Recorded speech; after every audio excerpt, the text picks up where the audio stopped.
Now on BBC One at 10 o'clock, the BBC News with Hugh Edwards.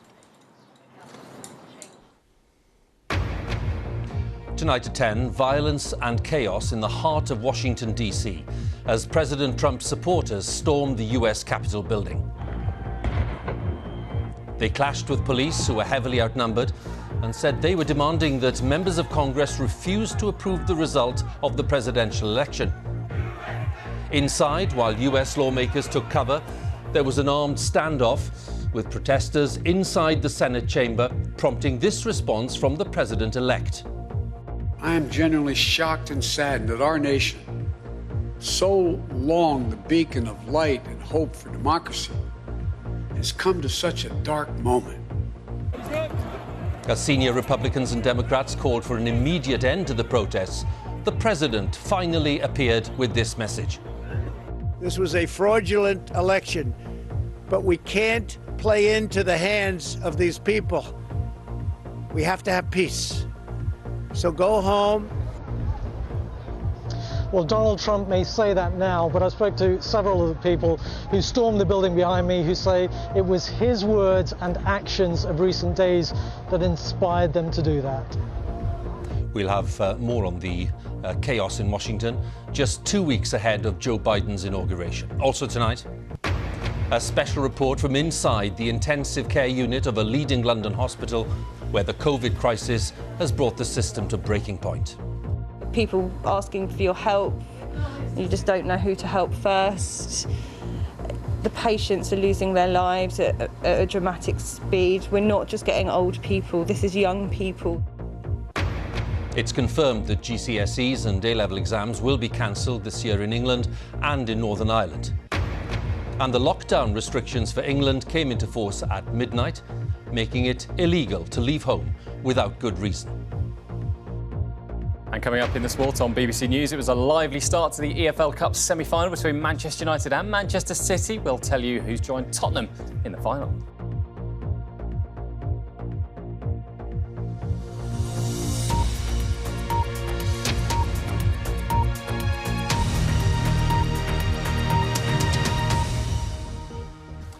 Good evening. Events in Washington have taken a violent and tumultuous turn in the past few hours, as thousands of supporters of President Trump stormed the U.S. Capitol building, venting their anger at the victory of Joe Biden in the presidential election. They forced the evacuation and lockdown of Congress itself, where lawmakers were all set to approve the election result. Shortly before the clashes, President Trump had addressed his supporters near the White House, telling them that he would never accept defeat. Within the past hour, President-elect Biden called on Mr. Trump to tell his people to go home, and within minutes, that was indeed the message delivered from the White House. We'll be live on Capitol Hill shortly. First, we'll have this report by our North America editor, John Sopel. The peaceful transfer of power, the cornerstone of American democracy, seemed a highly abstract concept today. As Trump supporters clashed with police as they tried, and succeeded, to storm the Congress, where America's elected leaders had gathered to certify the election victory of Joe Biden. Earlier, in a rally outside the White House, Donald Trump encouraged his loyal base to fight to overturn the result of this bitterly contested election. We're going to walk down to the Capitol and we're going to cheer on our brave senators and congressmen and women. And we're probably not going to be cheering so much for some of them, because you'll never take back our country with weakness. You have to show strength and you have to be strong. Many of his supporters needing little encouragement to join the fight. We're here to support, if violence happens, like it happens, but we're not going to start it. We're just here to defend ourselves. With blood. Yeah. Sorry, say that again. I'm a Mexican immigrant. I support Trump. Freedom is paid for with blood, and tyranny always masquerades itself as safety and security, and that's what we're fighting against right now. Outside the Capitol, the outer ring of security had been breached. The crowds had taken Donald Trump at his word, and they were taking the fight to the heart of American democracy. They were literally banging on the doors of Congress. And then some Trump supporters managed to get inside. They were armed and wandering the Capitol building. There were tense and violent scenes with police who'll have never dealt with anything like this.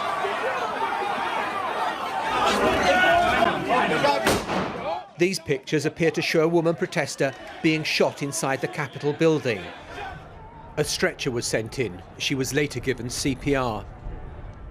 A protester breached the inner sanctum of the chamber. The Vice President had to be removed to safety by his Secret Service detail. And then the joint session was adjourned. Earlier, the Republican Senate leader, for so long a loyal lieutenant of the president, turned on him with this withering assessment. If this election were overturned by mere allegations from the losing side,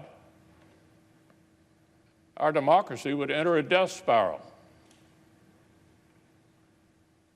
We'd never see the whole nation accept an election again.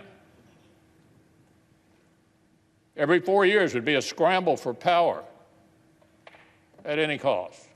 And the Vice President, who's officiating over this joint session and has shown Donald Trump near slavish loyalty, also said it was not his role to overturn the verdict of the people. My oath to support and defend the Constitution constrains me from claiming unilateral authority to decide which electoral votes should be counted. And he went on, the presidency belongs to the people and to them alone. And the president-elect has gone on television to warn that American democracy is under unprecedented assault, and he made this appeal.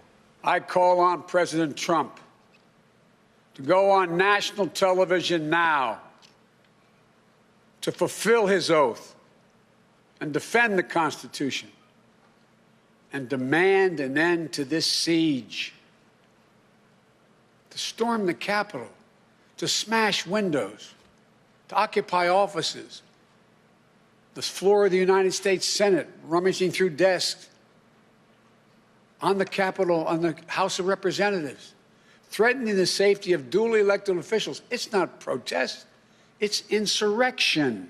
Donald Trump has spoken. He called on his supporters to stand down, but condemnation, there was none. This was a fraudulent election, but we can't play into the hands of these people.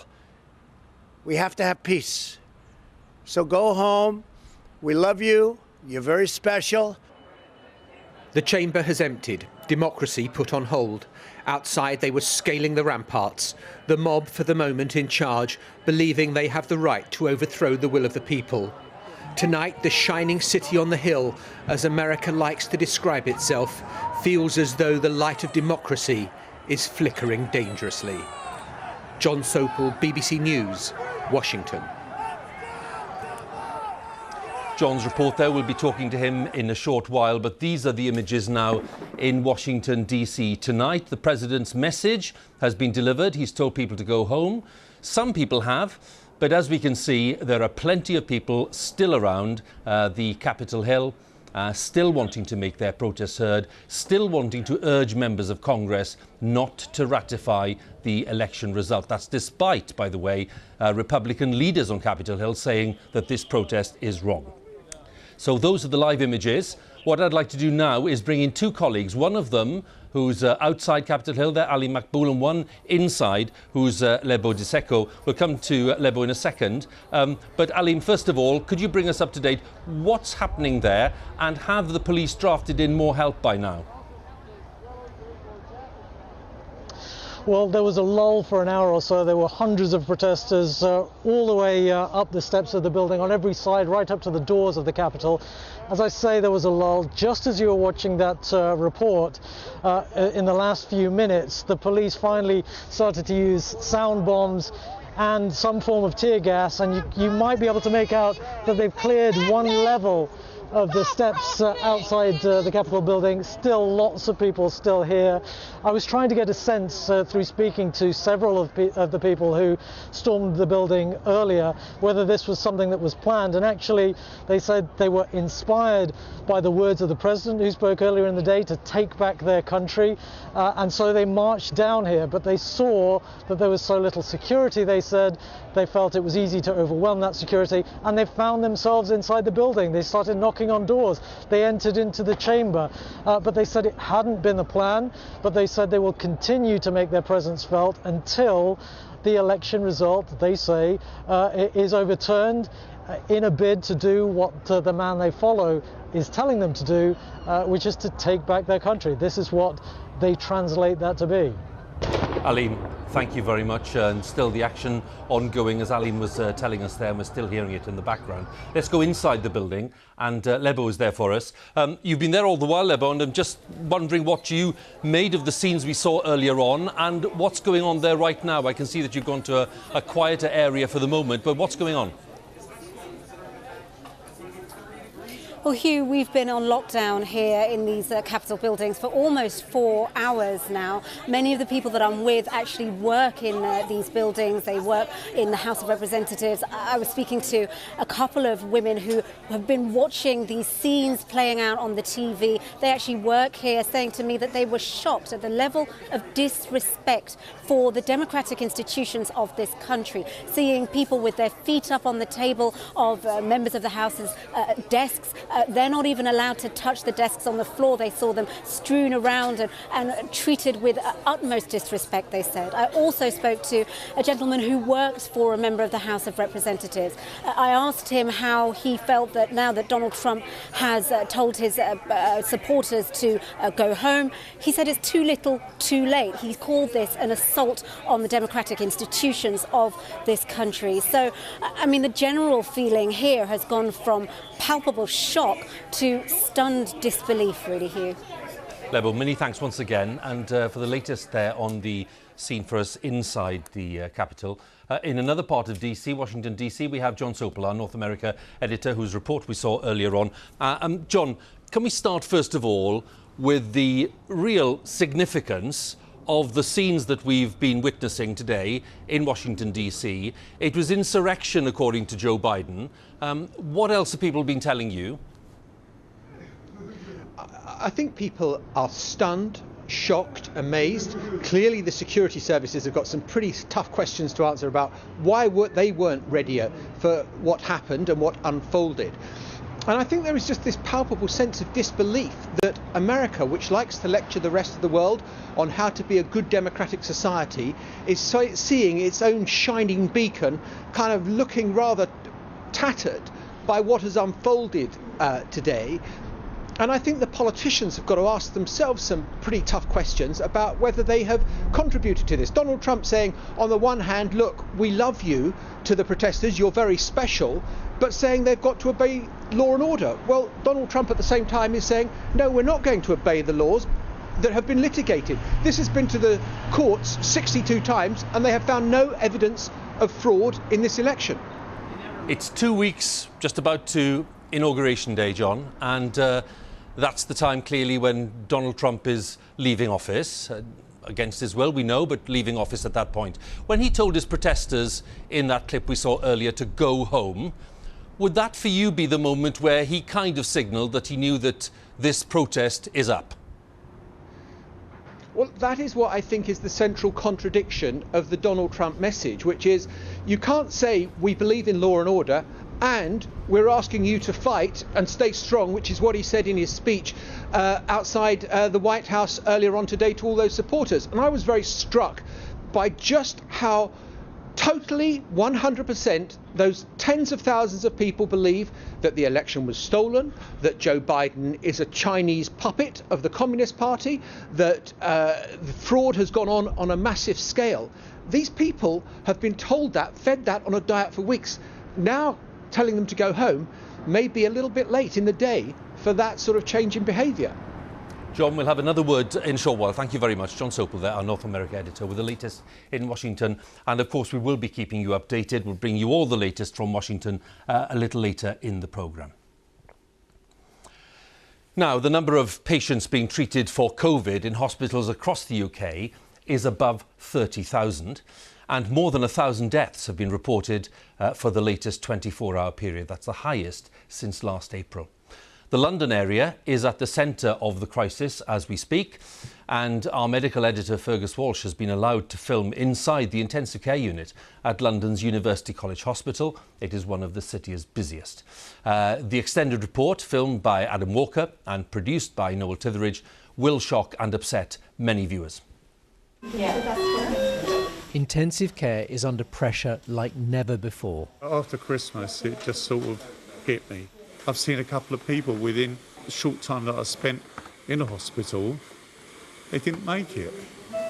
From a relentless rise in COVID admissions. How long can you keep going like this? At this pace, I think we've got about a week. Staff fear burnout. I'm here. Okay? The nurses are broken. The physical and mental load is huge. The toll is immense. My emotions are all over the place. Scared, sad, petrified, worried. This should be an operating theatre, but there's no surgery here. Instead, it's been converted into an intensive care unit. The number of COVID patients in London's hospitals has doubled in just 2 weeks. They're more stretched now than at the peak last April. We've got 3 times as many critically ill patients in this hospital than we normally have, and we've managed to stretch and spread to cover that, but that can't go on forever. Intensive care is expanding across University College Hospital, a children's area now for desperately sick adults. Every day, more wards are being transformed into ICU, ready for the next influx. But senior staff are worried. Got plans that we can expand for another week at this rate, but after that we really need to see it slow down, or we're going to see the care we can deliver suffer, I think.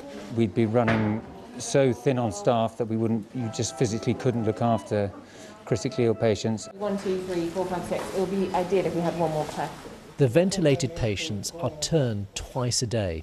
Lying on their front, proned, helps get oxygen to their lungs. 9 staff are involved in this delicate procedure. Okay, we're going to go all over on 3. 1, 2, 3. To ensure breathing tubes, drug lines, all the paraphernalia of critical care are not disturbed. COVID has made this a winter like no other. Attila is 67. Over the holidays, coronavirus spread through his family. After Christmas, it just sort of hit me. It just sort of went bang. I just couldn't breathe at all. I didn't think I'd actually make it through. And you're gasping. It's like, there is no oxygen around. And it frightening. Really, sorry? Frightening. Very, very frightening. Very. There are 3 pregnant women in intensive care. Rachel is due in 5 weeks. Every mother put her child before herself. Both she and her baby are doing well. They can't do anything that will harm the baby, obviously, and they look after my baby so well. All the time coming and checking, monitoring, that the baby is happy. You can't see, but they're looking after 2 people in once. They save your life. With the Mastery one, I think the lowest you can go. It's not a disaster. The demands on staff are unrelenting, and on their families too. Alice has young children, cared for by grandparents in Scotland during the first peak. In Surge 1, I sent my 5 and 7-year-old daughters away because we weren't quite sure how we would manage. So I had my 5-year-old in tears last night at the thought of another lockdown because she thought that meant I was sending her away again. She's most worried about the impact on nurses, the bedrock of care in ICU. It's not uncommon at the moment that I've come to work, I've walked into the unit to find nurses crying. The physical and mental load is huge, and I'm really worried that we're going to break a lot of nurses. And what about the doctors and as doctors, well? And doctors too. Intensive care nursing is highly specialised. Usually they're one-to-one with patients, now responsible for 3, 4 or 5, with other staff filling the gaps. We're so stretched we have to prioritise, and prioritising care is not what the NHS that I grew up in. We shouldn't have to choose which patient gets what care first. Ashley says she's never had to make decisions like this before. If people asking for your help, you just don't know who to help first.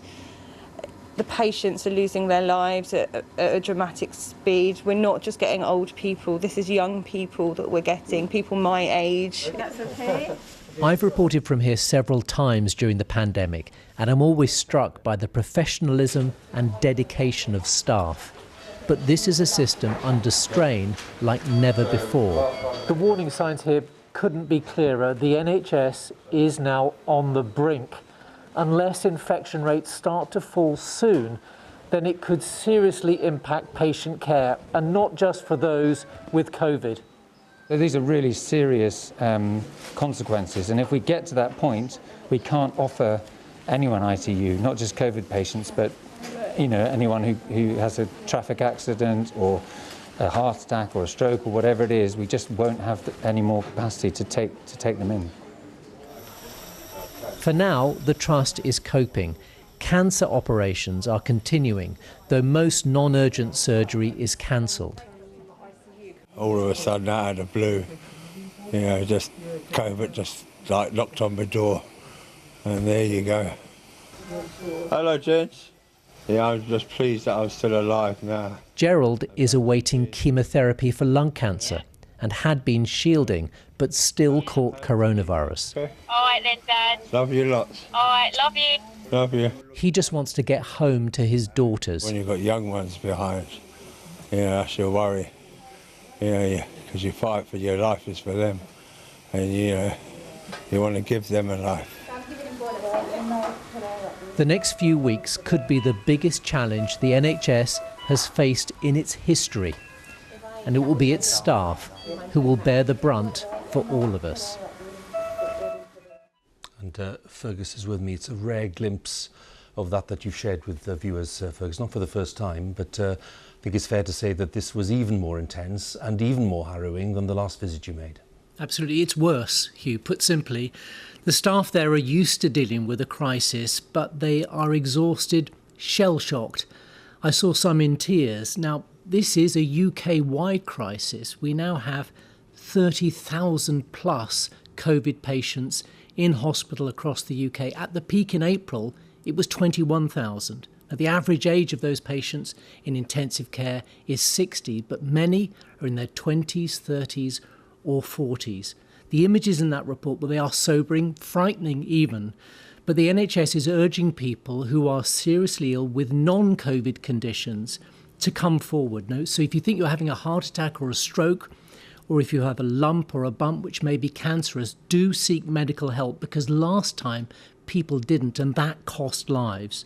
But we are tonight, I think, in a more perilous situation than at any time in this pandemic, especially because of the new contagious variant. But the key message from staff is that we all have a role to play in this pandemic, and stay at home if you can. Fergus, many thanks once again for that. Fergus Walsh there, our medical editor, with that extended report from University College Hospital. Let's stay with the impact of the pandemic. Teachers in England will once again be assessing students' grades this summer, following the decision to cancel GCSE and A-level exams. The Education Secretary for England, Gavin Williamson, promised to trust in teachers rather than algorithms. That's a reference to the controversy after last year's exams. Examinations have also been cancelled in Northern Ireland, and Scotland and Wales had already announced similar decisions. The examinations watchdog says that the replacement system must not inflict further disadvantage on students. Our education editor, Bramwyn Jeffries, has been to Wolverhampton to speak to teenagers there. Set up for exams meant to happen today, this school cancelled them for BTEC students this morning, joining this year's bonfire of exams. I can confirm that GCSEs, A-levels and AS level exams will not go ahead this summer. This year we're going to put our trust in teachers rather than algorithms. But where were the details, Labour asked. The Secretary of State says he will be providing support to teachers to award grades. Can you tell me when they'll receive the support, what form it will take, and confirm that it will be available in all schools? Anvir and Milan came in for the cancelled BTEC exams. They've got 2 weeks to make their university applications. I'm still going to keep revising because I still want to learn the content, because I know it's going to help me for the next steps in my life, so for university. Yeah, well, it's important to know my grades and to find out how they're going to be worked out, because it depends, that will determine which unis we apply for.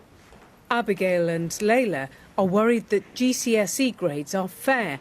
Already, Abigail has had to self-isolate twice. I think they should say that what everybody has been through, I think they need to take into account that some people have had more education than others, and that they need to all take into account and make everybody just equal, really.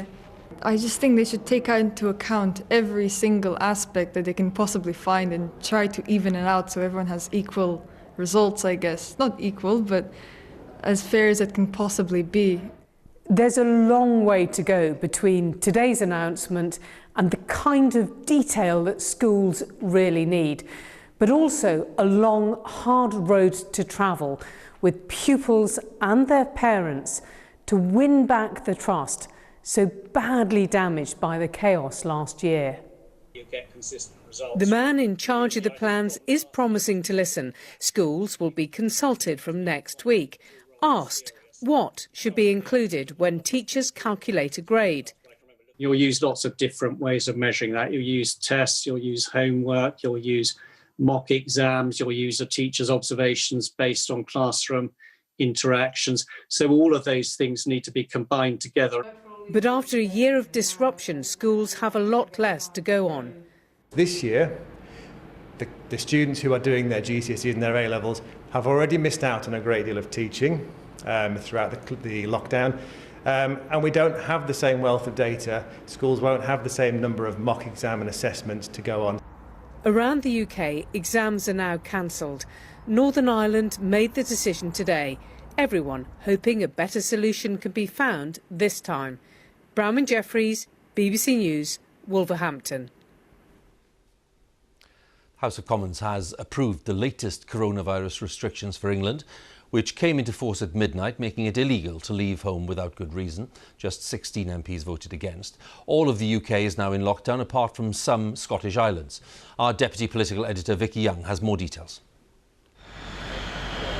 An emergency return to Parliament to deal with a worsening public health crisis. How long are we in this for, Prime Minister? The Prime Minister says the virus is now spreading with frightening ease and speed. So once again, he came to ask MPs to approve a law telling everyone to stay at home. The facts are changing and we must change our response. And so we have no choice but to return to a national lockdown. The law could stay in place until the end of March, past the anniversary of the first coronavirus lockdown. As was the case last spring, our emergence from the lockdown cocoon will not be a big bang, Mr. Speaker, but a gradual unwrapping. The Labour leader agrees with the tougher restrictions, but accused Mr Johnson of delaying too long. This is not just bad luck. It's not inevitable. It follows a pattern. In the first wave of the pandemic, the government was repeatedly too slow to act. And we ended 2020 with one of the highest death tolls in Europe. For some protesters, the rules go too far, a curb on freedom they're unwilling to accept. Police today arrested more than a dozen people in Parliament Square. Some MPs want precise criteria for leaving lockdown when those most at risk from COVID have been inoculated. Once we've vaccinated those 4 groups and they've got immunity and we've taken care, therefore, of 80% of the risk of death, what possible reason is there at that point for not rapidly relaxing the restrictions that are in place on the rest of our country? Just over a month ago, dozens of Conservative MPs refused to back tighter measures, but things have changed. More people infected, many more in hospital, and few are now arguing that this lockdown isn't needed. But they do want some clarification from Boris Johnson. Exactly how will he decide when to lift those restrictions? Ministers have promised lockdown won't last a moment longer than necessary, but restrictions will be with us for months. Vicky Young, BBC News, Westminster. Time to take a look at the latest government figures, which show that there were 62,322 new coronavirus infections recorded in the latest 24-hour period, the highest number of cases reported in a single day since mass testing began. The average number of new cases reported per day in the past week is now 57,702. On average, over the past week, there have been 27,241 COVID-19 patients being treated in hospital. 1,041 deaths were reported. That's people who died within 28 days of a positive COVID test, and one of the highest daily figures recorded in the UK. It means on average in the past week, 685 deaths were announced every day, and it takes the total number of deaths so far across the UK to 77,346. Now, 7 mass vaccination centres are due to open in England next week. They include the Excel Centre in London, Epsom Racecourse in Surrey and Bristol City Stadium. The government has set itself a goal of 13 million vaccinations by mid-February. But there are calls to involve community pharmacies in the delivery of vaccines to reach vulnerable people far more quickly. Our health editor Hugh Pym has more details. OK, so we're doing the left arm here. Vaccinations at an Essex GP surgery today. More than 300 people receive the jab daily, with a team working more than 13 hours a day.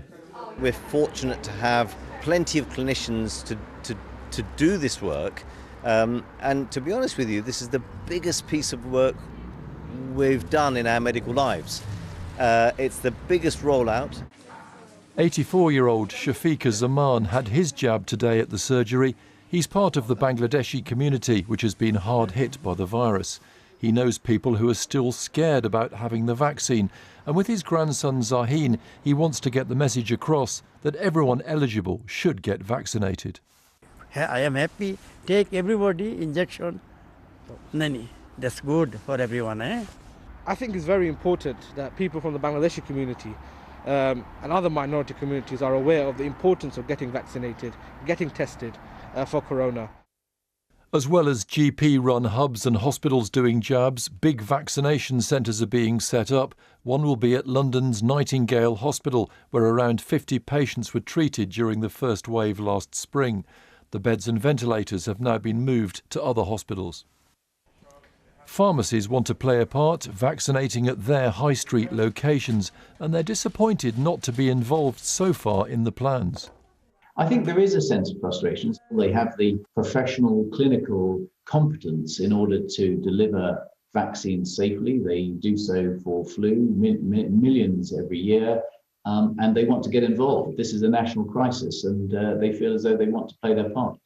At least I had the chance to shake his hand. I mean, at least I had that chance. A lot of people don't. Hassan remembers his father Saeed, who died last month with COVID. The vaccines came just too late for him. Hassan is clear about the advice he wants to give others. Don't chance your life. This is a chance where you've got an opportunity to save it. So, I'd strongly advise people who are vulnerable, who are in that age category, like my dad, to take the vaccine and protect yourselves. Hi, Jerry, how are you? GPs and other health workers are ready and willing to do the vaccinations. All they need is supplies of the doses to get them to the ambitious 13 million target next month. Hugh Pym, BBC News.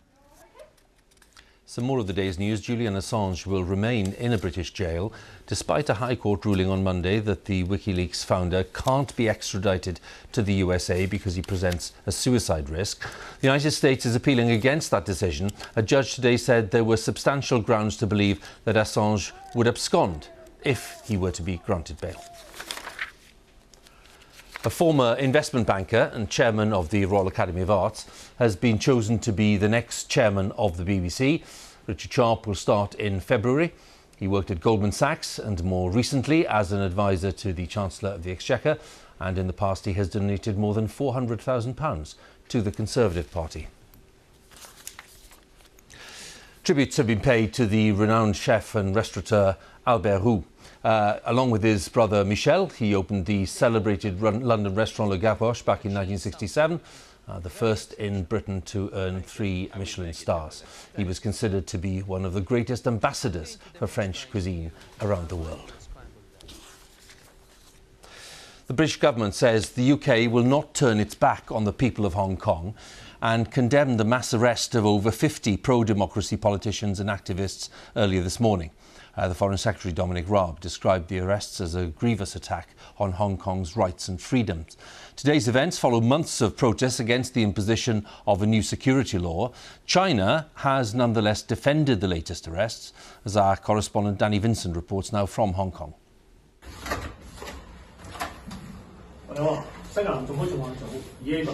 The news of the arrests came by social media. Former lawmakers detained at dawn. The police said that 1,000 officers were deployed in this operation, 53 arrested under suspicion of breaking a draconian national security law. Their alleged crime, taking part in an unofficial primary election last year. They are accused of attempting to overthrow the government. 5 demands! 5 demands! Not one less! Activists say that the entire pro-democracy movement is facing an unprecedented crackdown, but they say they will continue their struggle. We should insist on speaking the truth and living in truth. Hong Kong was promised certain political freedoms for 50 years after the former British colony was returned to China in 1997. A year ago, streets like this were filled with protests. The authorities said a new national security law would help to restore order. Today, critics say it's doing much more than that. They say it's transforming Hong Kong into an ordinary Chinese city. But Beijing says Hong Kong's freedoms have been protected. The normal rights and freedoms enjoyed by the Hong Kong people have not been affected. What may be affected is only the kind of freedom of some external forces and individuals in Hong Kong. Britain says that China has misled the world about the true purpose of the national security law imposed by Beijing. We ultimately want to see China live up to its international responsibilities, which is respecting the freedoms, the autonomy of the people of Hong Kong, that in a treaty with the United Kingdom it freely assumed those obligations. Strong words from the Foreign Secretary, but many question what actions Britain can take. Danny Vincent, BBC News. Let's return then to our main story, those scenes of violence that we reported on earlier at the US Capitol in Washington, D.C. this evening. Let's remind you, first of all, of some of the events that we've witnessed in the past few hours. It started when Trump supporters gathered outside the US Capitol building, where Congress was meeting to confirm Joe Biden's victory in the presidential election. Some of the supporters managed to rush past the police security cordon there. Others were smashing windows to gain entry to the building itself.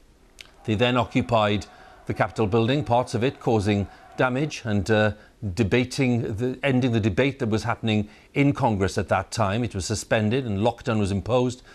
Police tried to reinforce the door to stop protesters getting in. Some even managed to get into the chamber itself, with one of them taking his place there in the presiding officer's chair in the Senate building. So those were the scenes a little earlier on.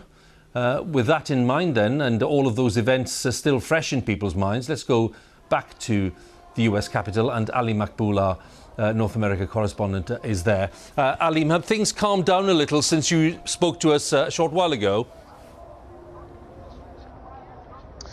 Yeah, there's not much in the way of confrontation here at the moment. That's because while there are hundreds of protesters still on the steps of the Capitol all around this building, there's no one really for them to confront because there's not much of a security presence around here. There is a lot of hostility being shown towards the media. You might have just heard that now. But in terms of security presence, it's quite low, although I can see a long row of police cars and their flashing lights down the side. But a lot of the protesters I spoke to who had stormed the Capitol were almost giddy with excitement that they managed to get inside. And when you say to them, well, what is the point of all of this? They say, because you say to them, well, the election has been lost. More than 60 cases challenging the election have been thrown out of courts up and down this country. they still believe the conspiracy theories that have been peddled, of course, by the man that they follow, and they say that they will continue to make their presence felt. Now, a curfew comes into force in the next half an hour, and that's the point when we can expect that perhaps the grounds will finally be cleared and there might be more violence here in the heart of Washington. Ali, thank you very much for the update. Ali Makboul on Capitol Hill. And a last word then with our North America editor, John Sopel, who's also in Washington. When people look back, John, at this last few weeks of the Trump presidency, how will today, do you think, be seen? I think this is going to be a searing and scarring moment for the United States of America. Look, let's put this in context. America is no stranger to political violence. You know, John F. Kennedy was assassinated in my lifetime, Martin Luther King, we saw the shooting of Ronald Reagan. But when JFK was assassinated, the new president, Lyndon B. Johnson, was sworn in later that day. Joe Biden was meant to have been confirmed as the next president in Congress today. That hasn't happened. The mob has won today's battle. And who knows when it will get confirmed? Will the inauguration go ahead as normal on January the 20th? This is a precarious moment for US democracy, and I kind of can't quite believe that I'm saying such a thing, and it's not hyperbolic. It is a very serious moment for America. I think that this is the culmination of a lot of division in this society, and it has manifested itself today with a mob trying to take over the Capitol and doing whatever it can to achieve that. John, once again, many thanks. John Sopel there with the final word for us in Washington tonight. More for you on Newsnight on BBC Two coming up in just a few minutes, and of course more coverage on the BBC News channel. But now on BBC One, it's time for the news where you are. Have a good night.